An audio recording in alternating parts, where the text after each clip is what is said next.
I was having the most interesting conversation with somebody the other day, and I had to share it with you. Hi, my name is Tanya. I show people how to balance their energy so they have more influence over the field of awesomeness that's around them to create with. And I like to do it in easy, fun, playful ways that don't take a doctorate to understand. So this wonderful, wonderful woman came into my practice the other day, and she was talking about how she had this avoidant attachment and what avoidant attachment is and what it does and how she's working with it and all of this stuff. And I was like, oh, well, I mean, that's a really simple fix if you just kind of want to get over it. She's like, what? No, it's not. Like, I've got to do all of this work. And I'm like, yeah, you can. You totally 100% can. But you can also make it really easy. And she kind of didn't believe me. And what the conversation expanded into was how avoidant attachment, while I understand that it's like this psychological thing, and I'm not arguing with any of that, that's been our world's explanation for what happens to the brain, what happens to the body, what happens to the human part of us when we view love, unconditional love. When I talk about unconditional love, I'm talking about something most humans have never experienced. True unconditional love is a force of wonderment. It's the complete allowance of free will and your growth cycle. And it's rarely known to us. It's rarely known to us. Typically, we have some kind of conditions in love. But it's what happens as a child when we view love as something that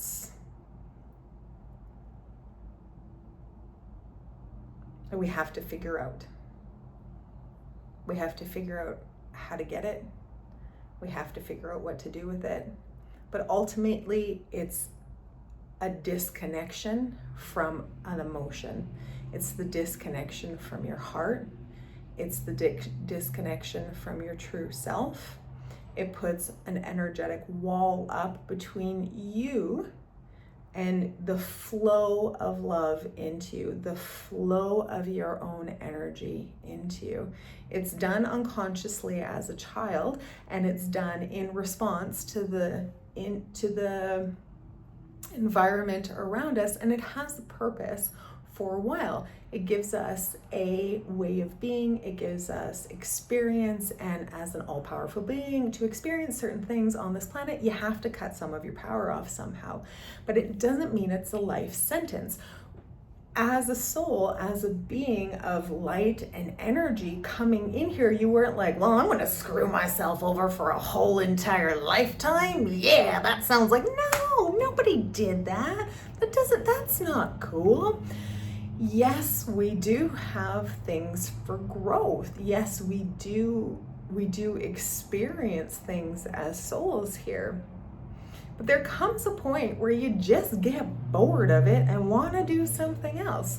And typically that's when we have children, or we have some kind of other relationship. We have something kind of outside of ourselves that's like, all right, enough. I'm going to do this differently.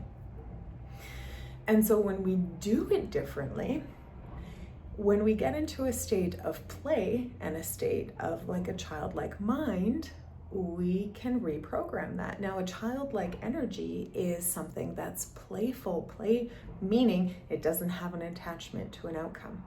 It's willing to see things another way.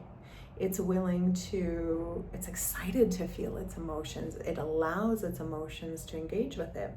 And so playing games, getting into a state of wonderment, getting into a state of awe helps us with the brain. It helps rewire the brain. The brain's like, oh, Yay, I don't have to do any more work. Ugh, I'm so bored of doing work. I didn't want to do the work in the first place. That's why I took over. That's why I took over too much, because you weren't doing it. So I tried to like muscle it through and like became like this really big gargantuan thing. And when you let go of the brain trying to have to figure things out and you start leading it and start engaging in wonder, it takes a well-deserved nap and it gets really excited. To play a game, to walk out of avoidant attachment, is to play a game of your emotions. Not necessarily with people, but in your own everyday engagement.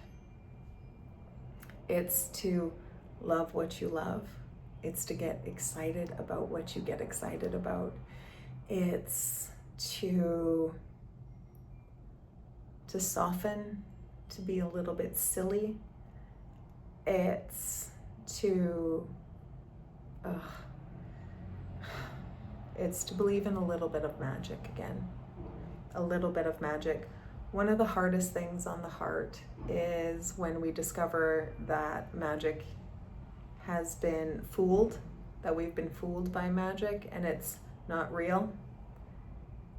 It cuts off a little bit of us, and it's hard.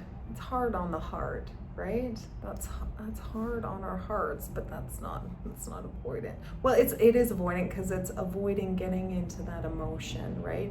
It's avoid getting into that love of stuff of, no, I'm gonna be so smart, nothing's ever gonna fool me again, is what that avoidant energy brings. And so the playfulness here, the games that do this are the ones that are going to bring you forward, that are going to soften that experience. And once you start playing them, you don't have to do them all. The coolest thing here is once you start making these steps, your world's going to respond to you right away. Like it's going to start bringing things to you. Whoop, whoop, whoop. When you take consistent engagement, it starts bringing things to you. Unless you start taking the engagement in order to control it, in order to make it the way you want it to be. Can't fool the universe. No, you can't fool it.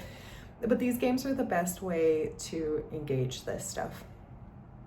If you love this talk, my name is Tanya. I have a community where we play games with this kind of stuff. We do the things that get you moving, so you don't have to go to Costa Rica. You can go to Costa Rica, but you don't have to.